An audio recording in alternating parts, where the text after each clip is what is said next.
Yeah, welcome to our talk Search at Albert Heijn. I think most of you are already familiar with what Albert Heijn is. We are the biggest supermarket chain in the Netherlands, and we also offer grocery shopping through our digital platforms, our website and the mobile app.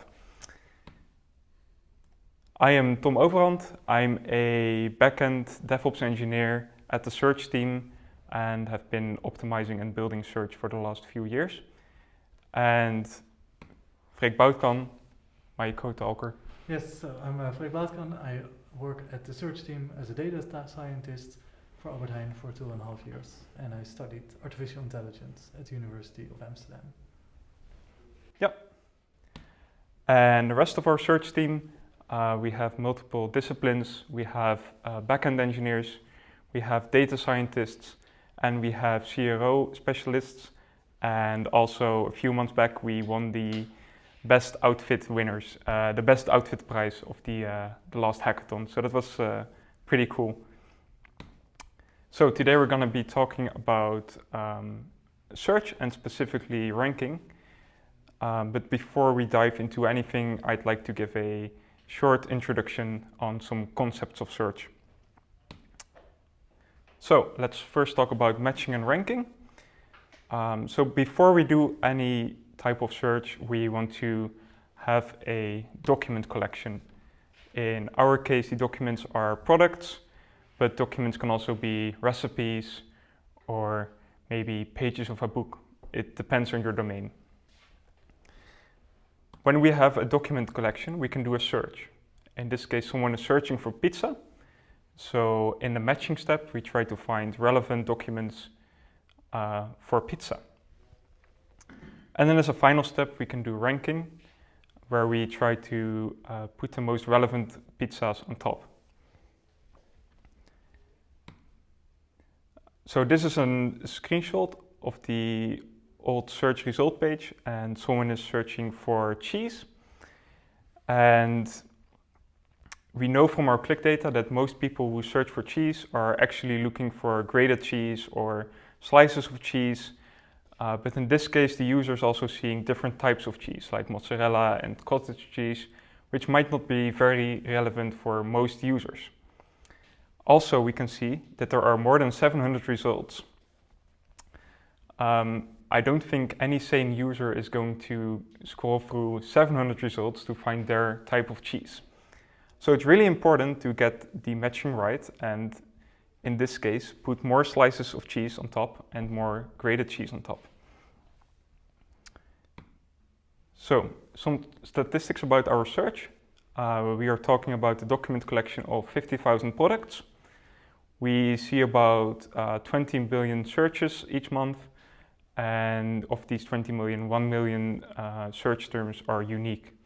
And you might think that's insane, but down here I have an example of how people are searching for pizza, and you can already see many typos, many variants of typos and spelling mistakes. And 80% of our search volume is covered by 10K terms. So we do see many of the same terms. Our search is powered by ElasticSearch. ElasticSearch is a full-text search engine.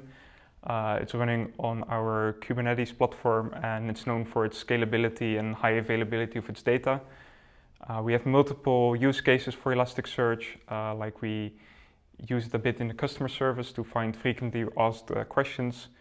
We use it for recipe search and for product search. And our team is mainly working on the product search. So here you have a very oversimplified architectural view of how Elasticsearch fits into our landscape. On the right side you can see our Elastic cluster. Then we have a loader which aggregates data from different domain services, and it collects all the data and then builds an Elastic index. And then we have a search service exposed to other services, and they can come in with a search request with a term, and then the search service will make sure that an Elastic query is built and sent to Elastic, and eventually when Elastic has found products, it will return those back to the requesting service. So, how is Elastic making search possible? Well, it's mainly doing that through a very important data structure called the inverted index. And on the right side, you can see the inverted index. And basically, it's a mapping between terms or tokens, and in which documents you can find these tokens. So here we can see that the token pizza can be found in document 1 and 2. And before we index documents, which you can see on the left side, for example, pizza with thin crust, the documents have to go through an analysis step. So the analysis step is also split up in different steps. First, we apply a tokenizer, which takes the string and creates different tokens. In this case, we use a split words tokenizer, so it splits it on the white space. And then we have different token filters, which can alternate or delete or add more tokens. So we do lowercasing, I think that speaks for itself. Stemming, which tries to retrieve the stem of a word. So you might have, in this case, tomatoes, and we want to retrieve the stem tomato as a normalizing step. Or we can remove stop words, which aren't important for search. For example, the word with isn't normally very important when doing a search. So we do that for all the documents at index time, and we can do a similar step at search time.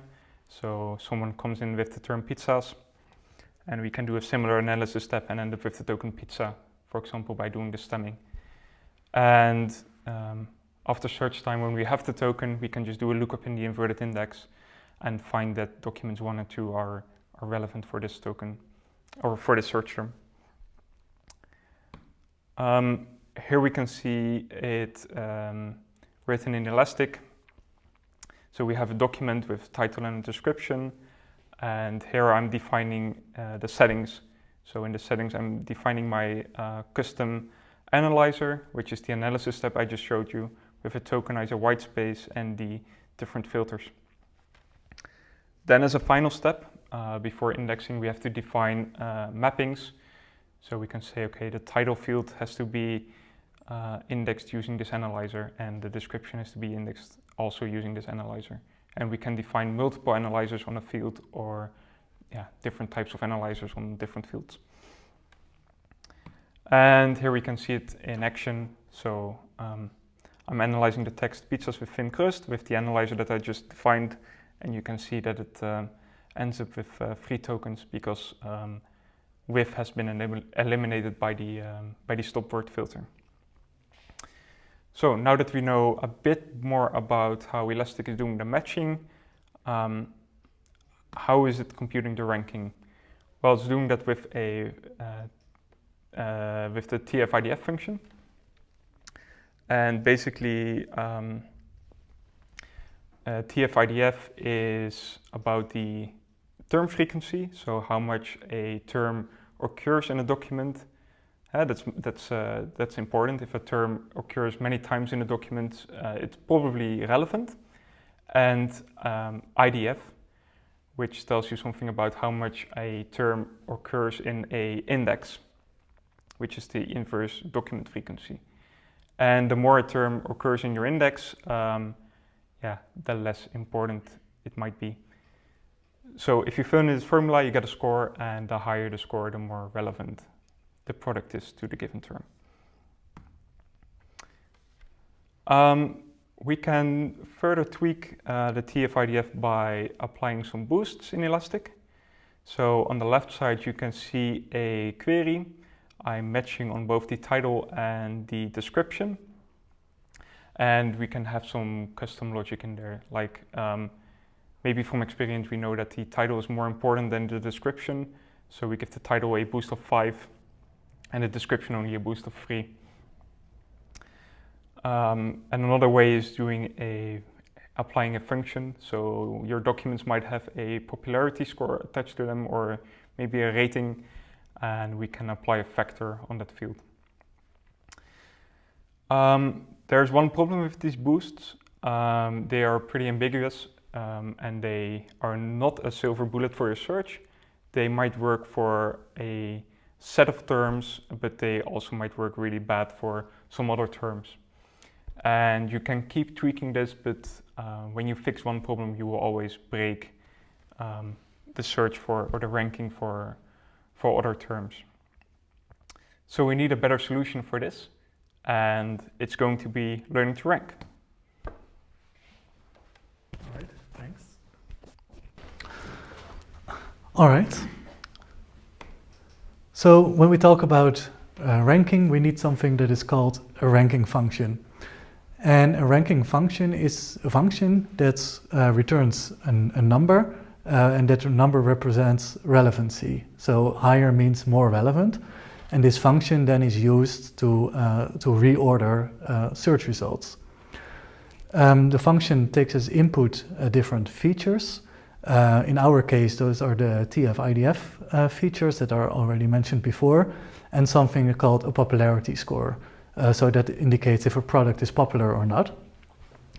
And our current, our ranking function before we did the learning to rank model was simply we take the logarithm of the popularity and we multiply this with all those matching scoring functions. So the TF-IDF, and the intuition for this is we want the most popular products on the top, but they should all match at least the query.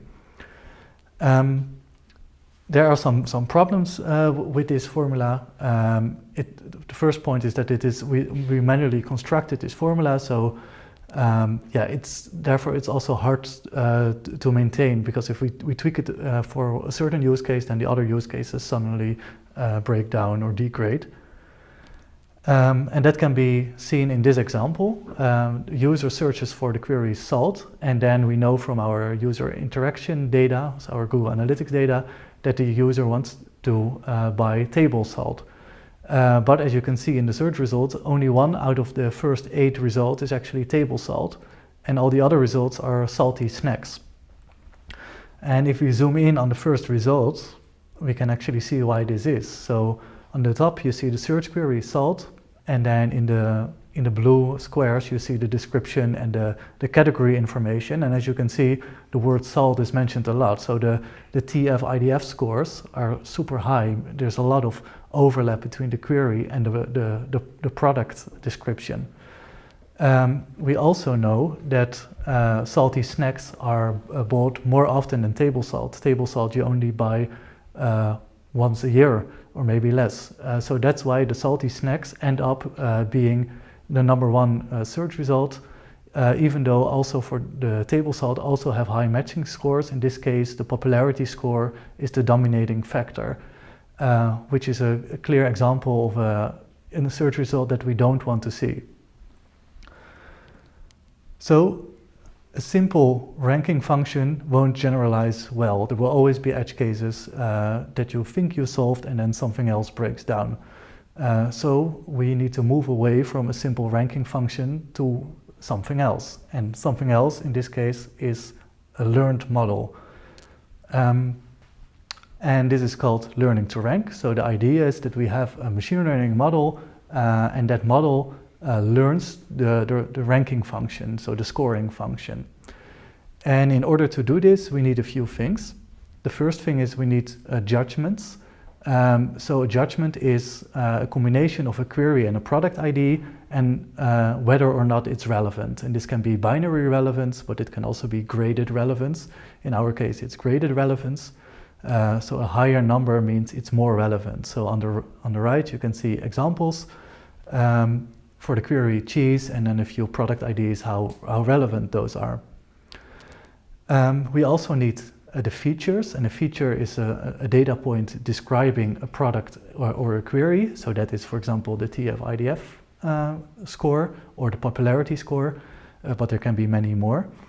And then we combine that data into a single data frame, a single input file, and that goes into the training process. And then the model hopefully will learn a relationship between the features and the judgment, so the relevancy, or what we assume is the true relevancy.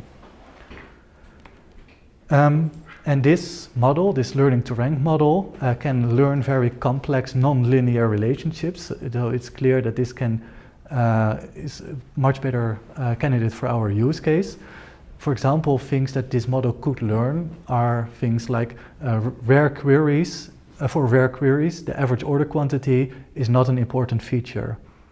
Or products with alcohol are more relevant for weekend deliveries, which we know is true, and we can use that to change the ranking on the website.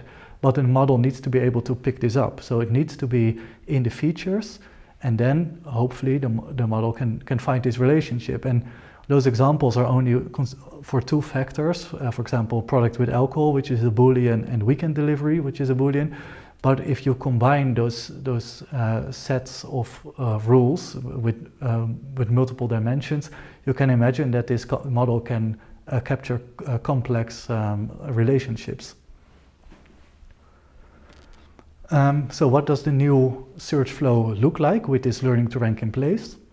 A search query comes in, we still go to Elastic to get our initial result set. So we still build an Elastic query, we get the results, and we ask for the results for the first 3 pages.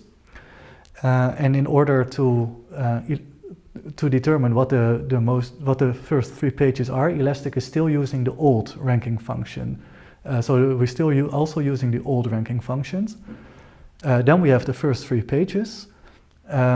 So this 108 products. And then for those products, we calculate all the features and we put that into our the model that we trained.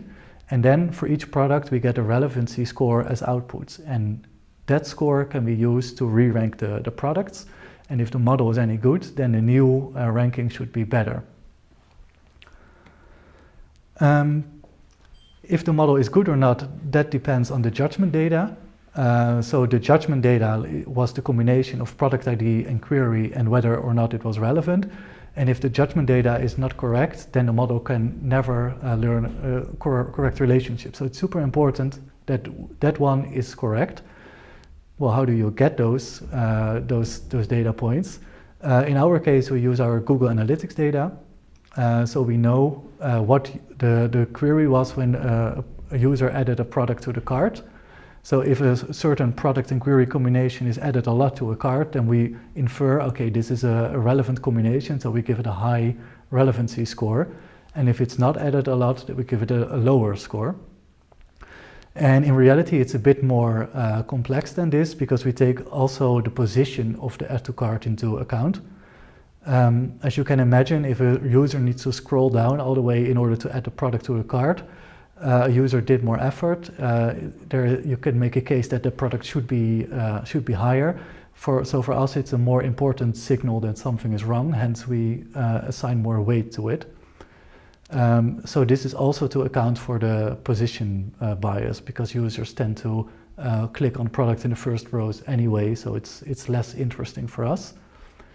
In order for this to work, though, we need to have certain traffic requirements. In order to generate this data from Google Analytics data, we need to have a lot of impressions for all the product query combinations. So for queries that are rare, we don't have a lot of traffic, so we cannot make this label. And also for new products that only we sell for a week or so, we also don't have a lot of impressions, so we also don't have the label. So the judgment data will never be complete. And that's also why we need the learning to rank model to generalize to all cases and not only to the cases that we have seen in the past. So yeah, let's talk about model evaluation. So we retrain models quite often. So for example, when a model has been in production for a while, it needs to be refreshed, trained on new data. But also sometimes we have a new idea about a feature that might actually benefit the search performance. So the way when we have a new idea, what we first do is we make a prototype. So for example, we add the feature to the data, and then we do an offline evaluation. I will later in detail explain what the offline evaluation means. If that works, we go to an A/B test, so then we can actually test it with users, and only if that works, we put it in production.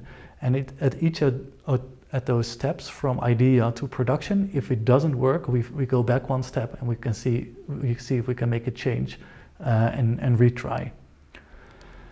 And you don't want to put a model in production if you don't know beforehand approximately if it's going to do well or not, because it might hurt the user experience if it's not relevant. It also might influence the revenue for Heijn if it's a really bad model. So you always need to evaluate your model before you put it online.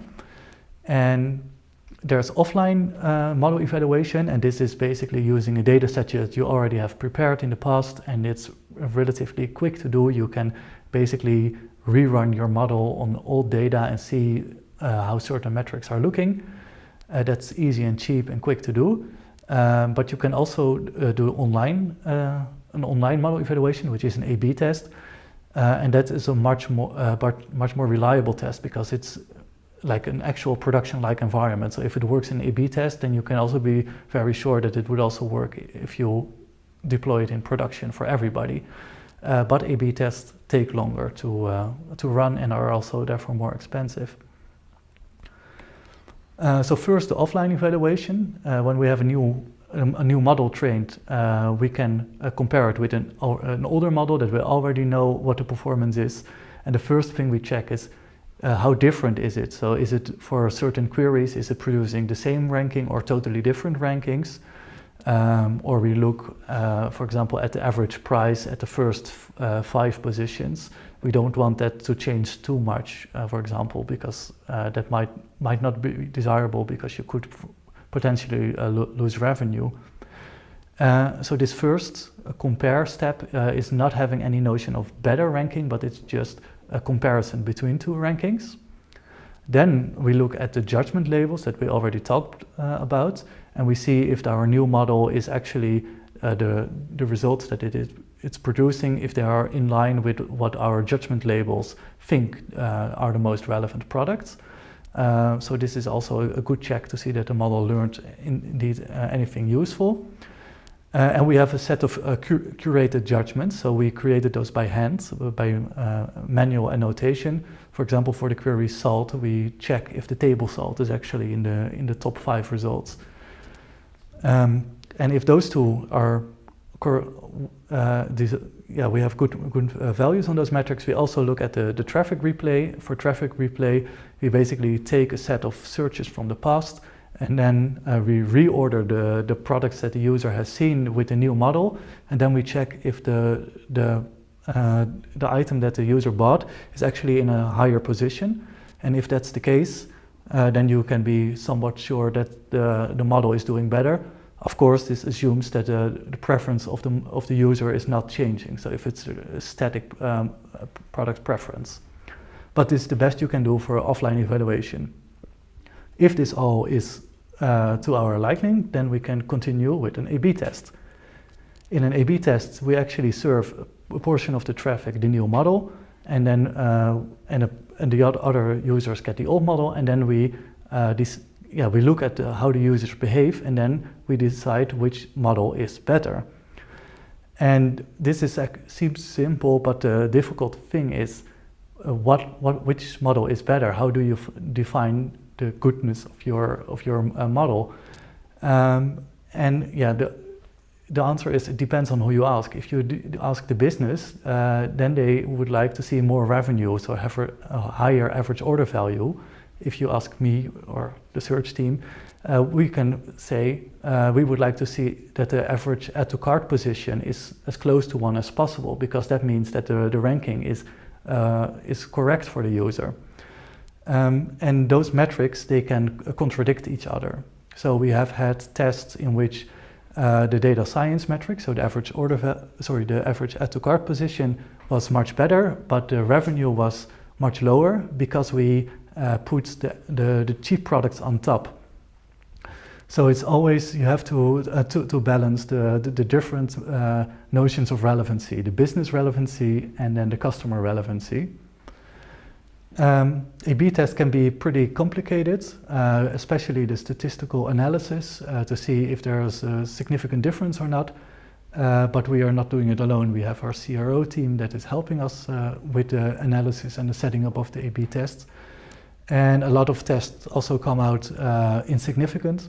And for those tests, we are still doing a deep dive to see if there's in the data, if there's an interesting pattern that we can learn from and that we can maybe develop a new hypothesis from that we can then make a prototype for, etc. And then if the online evaluation is also working, then we can put it to production. And then we are at the new search results for the query cheese. So now you can see it's still not perfect, but at least there's way more relevant products in the search results. Yeah, so this is what we do at Heijn to improve search, and we're happy to answer any questions that you might have. Thanks.